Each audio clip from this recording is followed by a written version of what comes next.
My name is Sarah, I'm 30 years old, and my own mother demanded I get rid of my unborn child to spare my sister's feelings.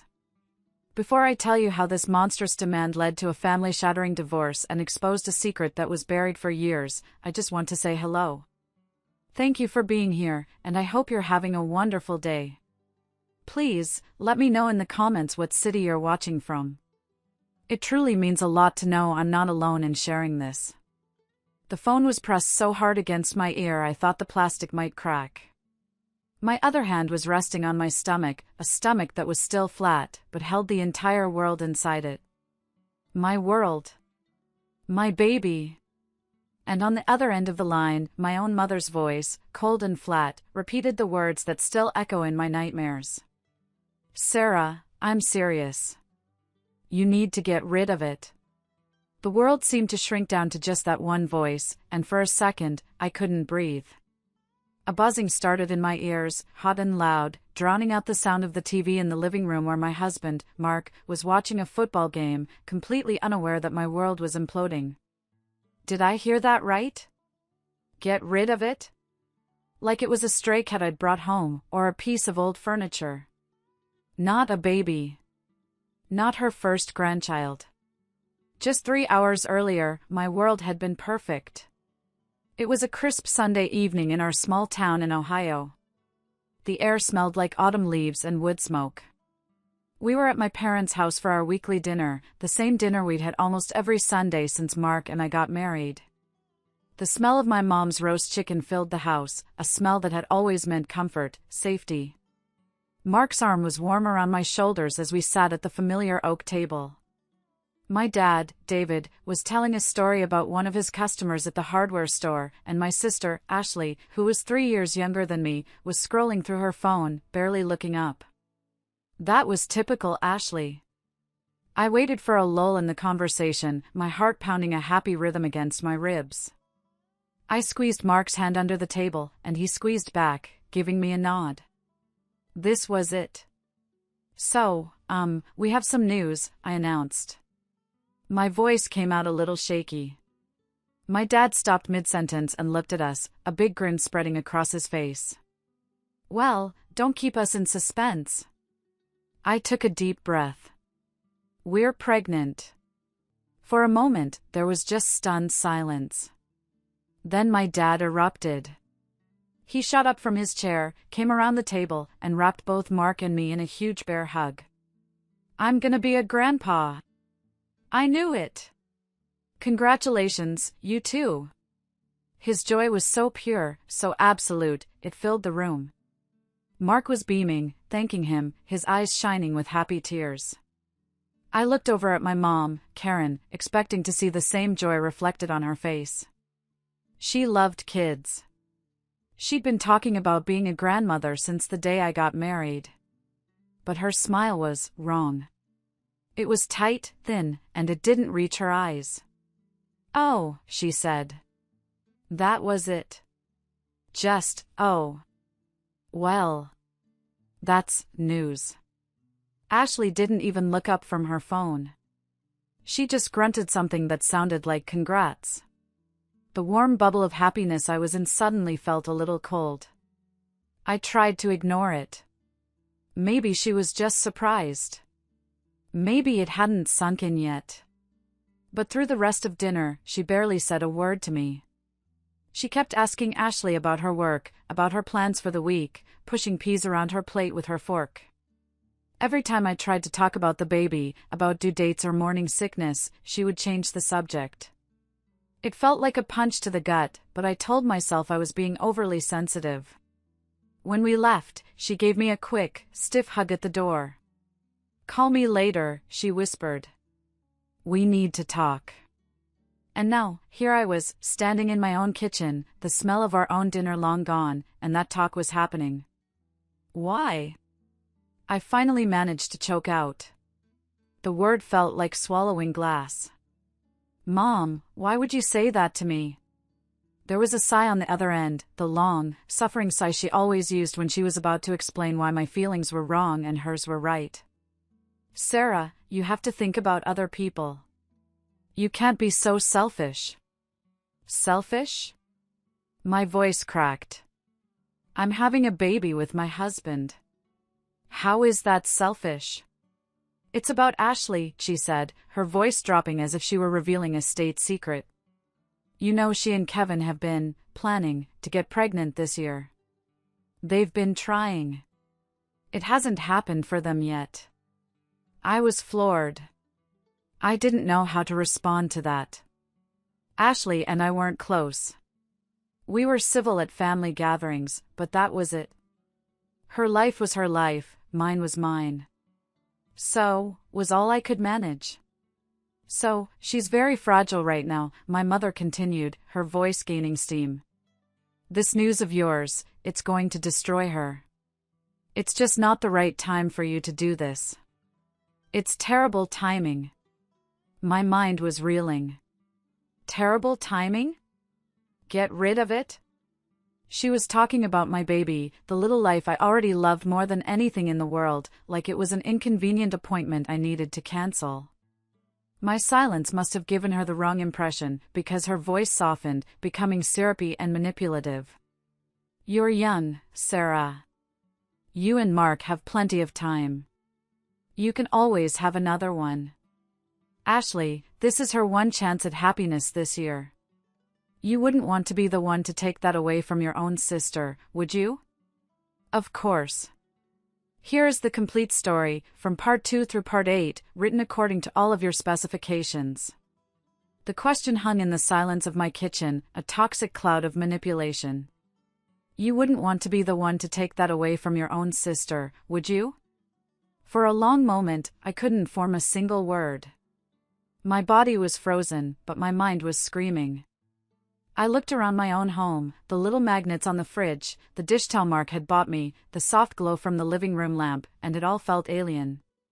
How could this be my life? How could the woman who was supposed to love me more than anyone in the world ask me to sacrifice my own child for a sibling who had never shown me an ounce of kindness? My hand on my stomach tightened. A fierce, protective wave washed over me, so powerful it almost knocked me off my feet. It was the first time I truly felt like a mother. A mama bear. And no one was going to threaten my cub. I finally found my voice. It was quiet, but it didn't shake. I'm going to stop you right there, I said. This conversation is over. Don't you ever say anything like that to me again. I didn't wait for a reply. I hung up the phone and stood there, trembling, as the adrenaline coursed through me. I slid down the kitchen cabinets until I was sitting on the cold linoleum floor, my head in my hands. That's how Mark found me a few minutes later. Sarah? Honey, what's wrong? He knelt in front of me, his face etched with concern. The story came tumbling out between sobs, the demand, the justification, the thing about Ashley. I watched his face shift from confusion to disbelief, and then to a dark, quiet fury I had never seen in him before. He didn't say a word until I was finished. He just pulled me into his arms and held me tight. Okay, he said, his voice low and hard. Okay. She's done, Sarah. We're done. His immediate, unconditional support was the only thing holding me together. He didn't question me, he didn't ask if I had misunderstood. He just believed me. He was on my side. We were a team. Her opinion does not matter, he said, looking me straight in the eyes. This is our baby. Our family. That's all that matters. Bolstered by his strength, I knew what I had to do. I called my mother back. She picked up on the first ring, probably thinking I was calling to surrender. Sarah, I knew you'd see. No, I cut her off. I'm calling to make one thing perfectly clear. You will not be a part of this baby's life if this is your attitude. Mark and I are having this child, and your feelings about my sister's plans are irrelevant. This is your one and only warning. I hung up again before she could respond. A minute later, my phone buzzed. A text from her. You are an ungrateful, selfish child. After everything I've done for you. Another buzz. You're tearing this family apart. And another. Ashley is crying her eyes out. I hope you're happy. The messages kept coming, each one a little dagger of guilt she was trying to plunge into my heart. But looking at Mark, who was now rubbing my back, his jaw set, I knew I couldn't let her. For the sake of my baby, I couldn't let this stress and poison seep into my life. My finger hovered over her name in my contact list. My mother. The woman whose number I knew by heart. With a deep breath, I scrolled down. My thumb pressed the button. Block this contact. A little pop-up asked me to confirm. My eyes welled up with tears, but my hand was steady. Block. It was done. A significant, painful, and necessary amputation. For the first time, I was choosing my new family over the one I was born into. And I knew, with a certainty that settled deep in my bones, that it was the right thing to do. The 4 months after I blocked my mother's number were the most peaceful of my adult life. It was like a constant, low-grade hum of anxiety I hadn't even realized was there had suddenly been switched off. There were no more manipulative phone calls, no more backhanded compliments, no more attempts to pit me against my sister. There was just quiet. Mark and I fell deeper in love. We focused on us, on the baby. We went to every doctor's appointment together. I'll never forget the look on his face the first time we heard that tiny, frantic heartbeat, a sound like a hummingbird's wings trapped in a microphone. He cried, and I cried, and the doctor just smiled at us. We were just two people completely in awe of the little miracle we were creating. I started to show. My hand was constantly resting on the gentle curve of my belly, as if to reassure myself that this was real, that this was happening. One evening, as we were watching a movie, I felt it, a tiny, unmistakable flutter. Mark, I whispered, grabbing his hand. Quick, put your hand here. He pressed his palm against my stomach, his eyes wide with anticipation. And then it happened again, a little tap-tap-tap from the inside. His jaw dropped. Whoa, he breathed out. Is that? That's the baby, I said, my voice thick with emotion. In those quiet, beautiful moments, my mother and Ashley felt like characters from a different lifetime. My father, David, would call me once a week to check in. He never mentioned my mother, and I never asked. We talked about his work, the weather, the baby. I knew he was caught in the middle, and I loved him for respecting my boundary and not trying to force a reconciliation. His quiet support was its own kind of lifeline. As we entered the 5th month, we found out we could learn the baby's gender at the next ultrasound. A new wave of excitement washed over us. We started talking about names, about nursery colors, about whether to buy tiny football jerseys or tiny pink dresses. One night, I turned to Mark in bed. I want to have a party, I said. He looked at me, a little surprised. A party? Are you sure you're up for it? Not a big one, I clarified. Just a small gender reveal party. In our backyard. Just for the people who are actually happy for us. Your family, our closest friends, my dad. I saw the understanding in his eyes. This wasn't just about revealing the baby's gender. It was about reclaiming our joy. It was about creating a new memory, a happy one, to overwrite the ugliness of that first announcement. It was about standing in the sun, surrounded by love, and celebrating our baby without fear or shame. It was a conscious choice to focus on the light instead of the darkness we had left behind. I think that's a fantastic idea, he said, kissing my forehead. So we started planning. We sent out simple email invitations. We ordered a cake from a local bakery, one that would have either pink or blue frosting hidden inside. We bought balloons and streamers. With every little task, I felt a piece of myself healing. I was building a new world for my child, one where they would only be surrounded by warmth and genuine affection. I was finally, truly happy. I thought the worst was behind me. I had no idea it was just a quiet intermission before the main event. If you've been listening this far, please help me out by liking this video and commenting the number 1 down below. It lets me know you gave me a like, and it tells me you're here with me on this journey. Your support is a huge encouragement for me to keep going. Just comment the number 1, and let me continue with my story. The day of the party was perfect. It was one of those golden Saturdays in late spring where the Ohio sky is a brilliant, cloudless blue and the air is just warm enough for short sleeves. Mark had mowed the lawn the day before, and the smell of fresh-cut grass hung in the air. He was manning the grill, flipping burgers and hot dogs, a stupidly cheerful kiss the cook apron tied around his waist. Our friends were scattered around the backyard in lawn chairs, laughing and talking. Mark's parents were there, his mom fussing over me, making sure I was comfortable and had enough water. My dad had arrived early to help set up, and he was beaming, telling anyone who would listen how excited he was to be a grandpa. Blue and pink streamers were twisted around the deck railings. A big banner that said he or she, "Come and see," was strung between 2 trees. The cake, the keeper of the big secret, sat on a decorated table, a pristine white box waiting for its moment. For the first time in months, I felt completely and utterly at peace. I leaned back in my chair, a glass of lemonade in my hand, and just soaked it all in. This was my life. This was the family I was building. A wave of love for everyone there washed over me. These people, this joy, this was what mattered. I placed a hand on my round belly, where our little one was kicking up a storm, as if they could feel the happy energy. I was chatting with Mark's sister when I saw him. My dad. His back was to me, but I saw his shoulders stiffen. He was looking towards the side gate of our yard, the one that led to the driveway.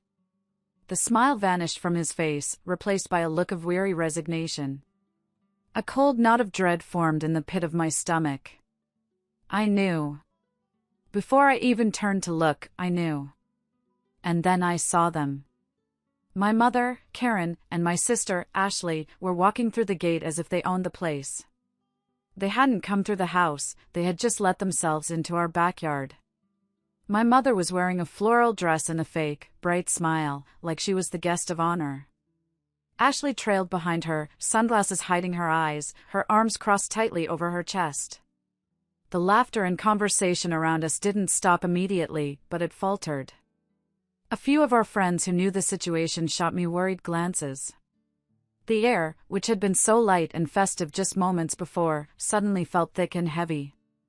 Mark saw them at the same time I did. The spatula in his hand froze mid-flip.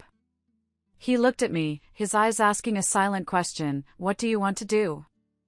I felt like a deer in headlights.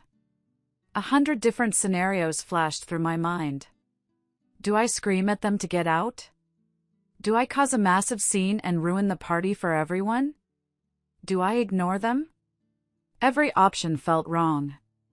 They had cornered me. Showing up uninvited to a private party at my home was a declaration of war. They knew I wouldn't want to make a scene in front of my friends and in-laws. It was a power move, designed to remind me that they could invade my peace whenever they wanted. My father walked over to them, his voice a low rumble I couldn't quite hear. My mother just patted his arm, smiled that saccharine smile, and walked right past him, heading straight for me. "Sarah, darling," she said, her voice loud enough for everyone nearby to hear. "We just had to stop by and wish you well. We wouldn't miss this for the world." Her eyes, however, told a different story. They were cold, hard chips of ice. This wasn't a peace offering. This was an invasion. The joy of the day evaporated, replaced by the familiar, sickening hum of anxiety. My perfect day, my safe space, had been breached. And I had a terrible feeling that they hadn't come just to say hello. They had come to do damage. My mother didn't wait for an invitation to sit. She pulled up a lawn chair and sat right next to me, Ashley sinking into the one beside her without a word. The conversation in our little circle died completely. My friends gave me sympathetic looks and mumbled excuses about needing to get another drink. "Don't let us interrupt," my mother chirped to their retreating backs.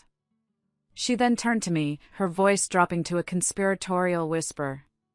"You look tired, Sarah. Are you sure you're taking care of yourself? Pregnancy can be very draining." It was a classic Karen move. A seemingly caring comment laced with poison, designed to sound concerned to anyone listening, but I heard the real message: you look terrible. You can't handle this. I just stared at her. "I was feeling great, Mom."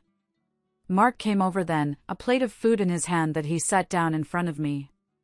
He stood behind my chair, a silent, solid presence at my back. He didn't greet them. He didn't even look at them. He just rested his hands on my shoulders. His message was clear: I'm right here. We're in this together. My mother saw it, of course. She saw our united front and her smile tightened. So she changed tactics.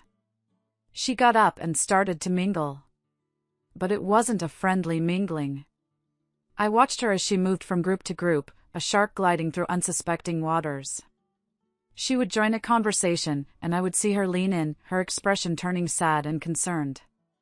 I couldn't hear what she was saying, but I didn't need to. I knew. She was telling them her version of the story.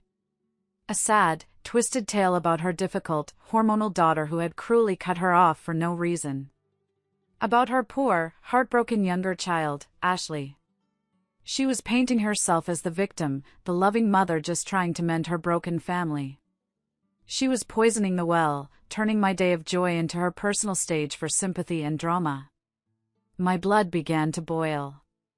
I saw Mark's parents looking over at her with confused expressions. My friends looked uncomfortable. The whole atmosphere of the party was curdling. This went on for what felt like an eternity. Finally, Mark decided it was time. "All right, everyone," he called out, his voice booming over the low chatter.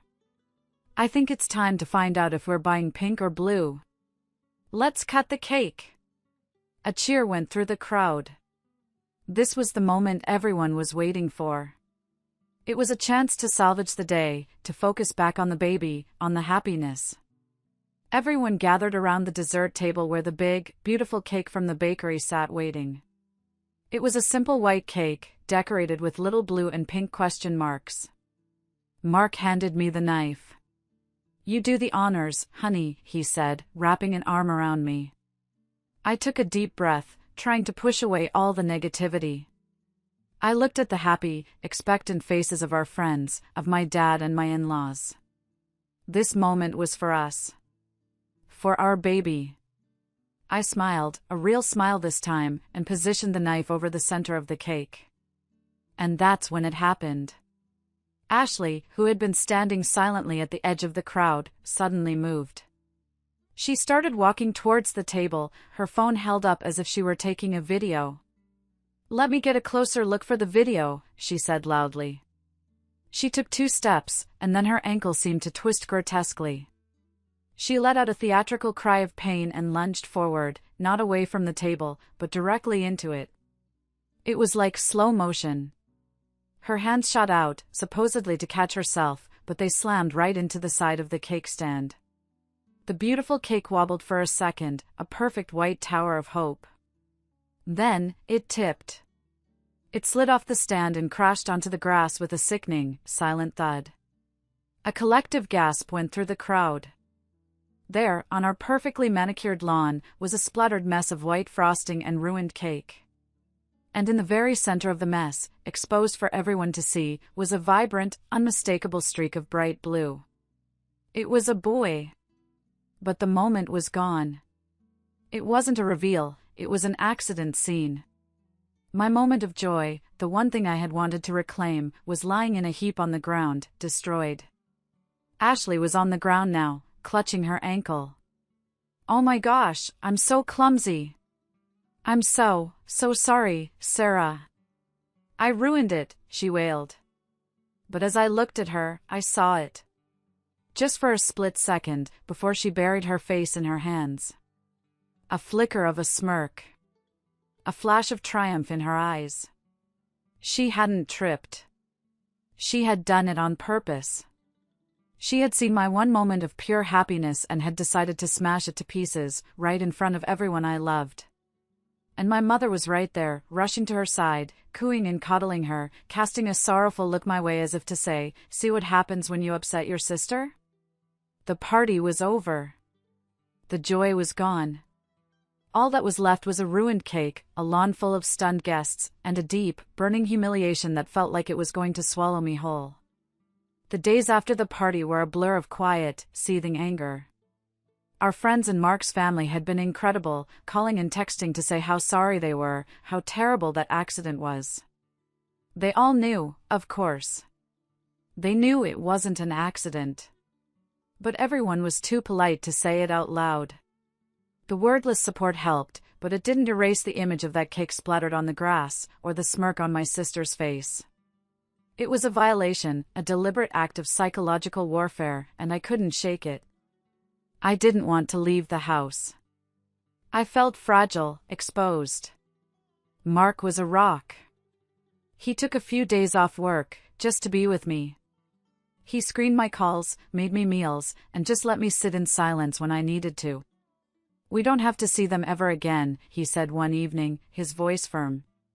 "Not for holidays, not for anything. We can be done." He was thinking about a potential custody battle down the road, about what they might do to try and force their way into our child's life. We might need to talk to a lawyer, Sarah, just to know our options. The thought of legal battles, of inheritance squabbles, of all the ugly things that could come from this, made me sick to my stomach. All I wanted was to have my baby in peace. Then, on Wednesday afternoon, the doorbell rang. I froze. We weren't expecting anyone. Mark was at the grocery store. I was alone. I crept to the front window and peeked through the blinds. A familiar car was parked at the curb. My mother and Ashley were standing on my front porch. My first instinct was to hide, to pretend I wasn't home. But then, the anger from the party, which had been simmering just below the surface, boiled over. No. I was done hiding. This was my house. I swung the door open. They both looked startled, as if they'd expected to have to ring the bell a few more times before I answered. "What do you want?" I asked. I didn't invite them in. I just stood there, blocking the doorway. "Sarah, we need to talk," my mother said, trying to push past me. I held my ground. "We have nothing to talk about," I said, my voice dangerously low. "You're not welcome here." Suddenly, Ashley's face crumpled. Big, dramatic tears started rolling down her cheeks. "I just wanted to apologize," she sobbed. "I feel so awful about the cake." It was such a blatant performance I almost laughed. But before I could say anything, the sobs turned into raw, ragged gasps. She leaned against the doorframe, her whole body shaking. This part, I realized, wasn't fake. This was real pain. Against my better judgment, a flicker of something, pity? Concern, stirred in me. "What is going on, Ashley?" I asked, my voice a little softer. That's when my mother dropped the bomb. "Your sister has been going through something terrible," she said, her voice dripping with manufactured tragedy. "She just got the news last month. We've been seeing specialists. Sarah. Ashley is infertile. The doctors say she'll never be able to have children naturally." The words hit me like a physical blow. Infertile. The finality of it, the cruelty of it, it was awful. I looked at my sister, now openly weeping on my doorstep, and for the first time in a very long time, I felt a pang of genuine empathy. All her jealousy, her bitterness, it didn't excuse her actions, but it suddenly made a terrible kind of sense. Her lashing out was the desperate act of a wounded animal. "Ashley," I said, and her name tasted strange in my mouth. I'm so sorry. I didn't know." My mother saw her opening and seized it. "Exactly," she said, her voice turning sharp and businesslike. "You didn't know. You've been so wrapped up in your own perfect little life, you didn't even notice your sister was falling apart. The guilt trip was immediate, and it was potent. She stepped into my house then, guiding the still sobbing Ashley to my sofa. I was too stunned to stop them. They sat there, in my living room, my mother with a proprietary arm around Ashley's shoulders. Now you see why we were so upset, my mother continued. Your pregnancy was like a knife in her heart. And that party, it was just too much for her to bear. I stood there, speechless. They were twisting my sister's tragedy into a weapon to use against me. They were making her pain my fault. And then came the final, audacious demand. So, my mother said, her voice now calm and reasonable, as if she were proposing a business deal. We think we have a solution that will help everyone heal. Ashley has so much love to give. And you're going to have a baby. It's only fair that you let her be a big part of the baby's life. A special part. Like a second mother. It's the least you can do to make it right. I stared at them. My brief moment of sympathy evaporated, replaced by a cold, clear, disgusted realization. This wasn't about healing. This wasn't about an apology. This was a hostile takeover. They had used a genuine tragedy, my sister's infertility, as a Trojan horse to get inside my home and lay claim to my unborn child. The sheer, breathtaking entitlement of it left me speechless. They weren't asking. They were telling. They believed I owed them my baby. The silence in my living room was thick with their expectation. They were looking at me, my mother with a hard, triumphant glint in her eyes, my sister with a tear-streaked face that was now more calculating than grieving. They genuinely believed I would just roll over and agree. That I would hand over a piece of my child's life to them as some sort of consolation prize. And in that moment, something inside me snapped.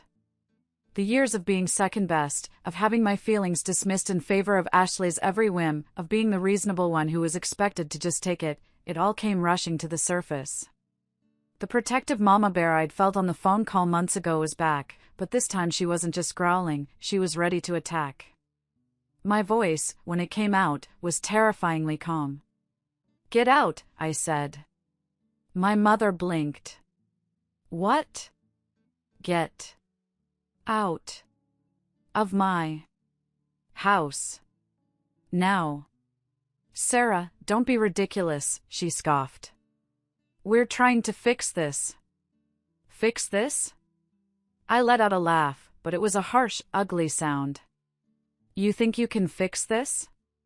You came to my home, uninvited, twice. You sabotaged a party for my unborn child. You used your own daughter's very real pain as a battering ram to get what you want. And you have the audacity to sit on my couch and tell me I owe you my son?" Ashley flinched. "You don't understand what it's like," she cried. "Oh, I understand." I shot back, taking a step towards her. "I understand perfectly. You see my happiness, and you can't stand it, so you have to smash it. You want to be a mother so badly? Well, this is my baby, not a therapy animal for you to borrow. You don't get to be a parasite on my child's life just because you can't have your own." The word parasite hung in the air, ugly and venomous. Ashley gasped, her face paling. Then I turned to my mother. "And you," I said, my voice dropping. "You are the one who created this. You have spent her entire life treating her like a precious, fragile doll and me like a spare part. You have encouraged her delusions, coddled her selfishness, and taught her that the world revolves around her feelings. You had 2 children, and you have failed both of us. You are a bigger failure as a mother than she could ever be." The silence that followed was absolute. The shock on their faces was a sight to behold. I had never, ever spoken to them like that in my entire life. I had finally said all the things I had swallowed down for 30 years. Without another word, they scrambled to their feet and practically fled from my house. The front door slammed shut behind them, and the sudden quiet was deafening. I stood there, my heart hammering against my ribs, my whole body shaking. But underneath the shaking, I felt something else. A strange, powerful sense of release. I wasn't a victim anymore. The peace lasted exactly 2 days.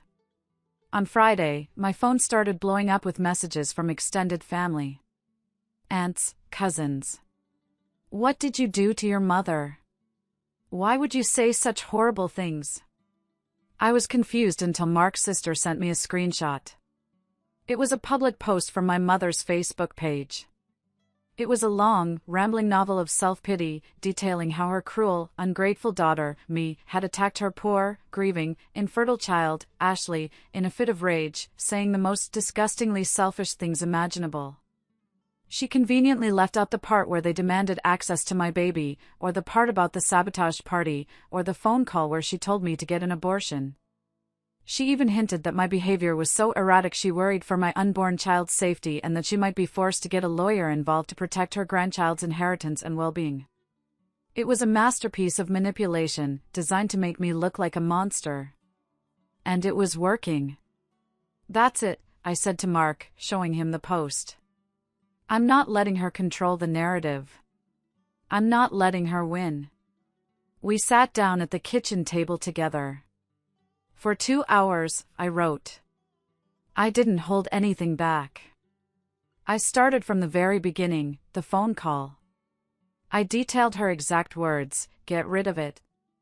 I described the party, the uninvited arrival, the whispering campaign, and the cake. I described their visit to my house, the revelation of Ashley's infertility, and their horrifying demand to be second mothers. I attached a screenshot of the harassing text she'd sent me before I blocked her. I didn't deny saying those harsh things at the end. I owned them. But I put them in context. I laid the entire, ugly truth out for the world to see. My hands were shaking as I hit the post button. I made it public. Let them all see it. Let them all know who my mother really was. The war was no longer behind closed doors. It was out in the open. And I was done being the only one with scars. The fallout from my post was immediate and explosive. It was like dropping a bomb into the placid waters of our extended family's social media. At first, there was silence. Then, slowly, the tide began to turn. A cousin messaged me, "I had no idea. Your mom's post didn't mention any of that." An aunt called, "Sarah, honey, is this all true? The things she said to you on the phone?" The narrative my mother had so carefully crafted began to crumble under the weight of the truth. People started commenting on her post, asking questions. Why did you leave out the part about the cake?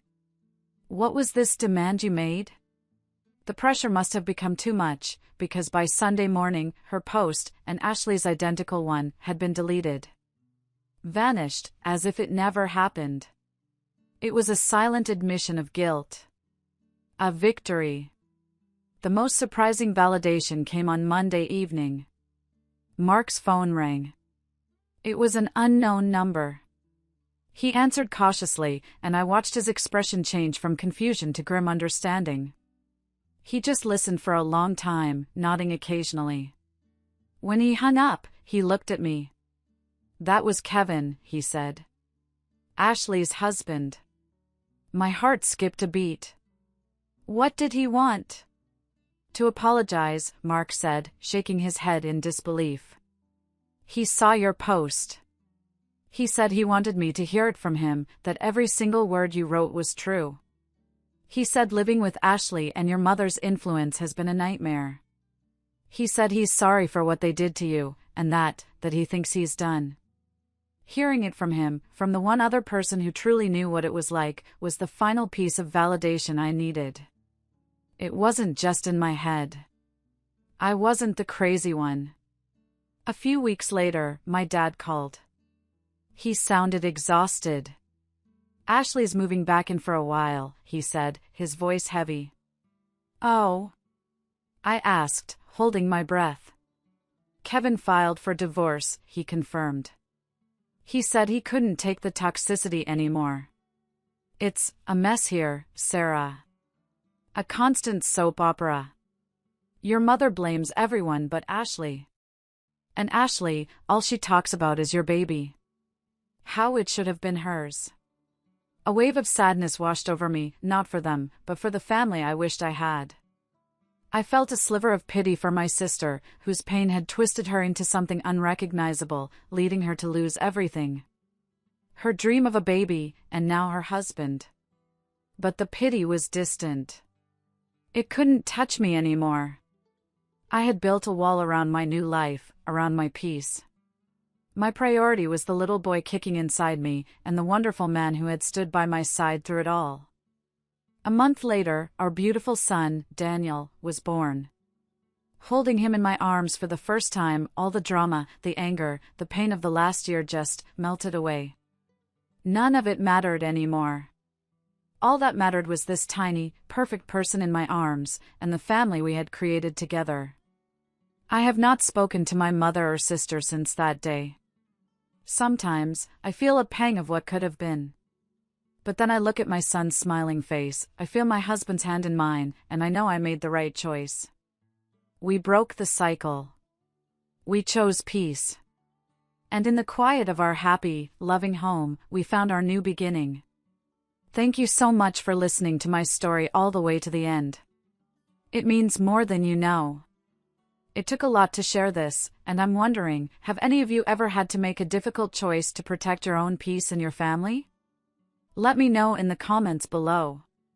And if my story resonated with you, please consider liking this video and subscribing to the channel.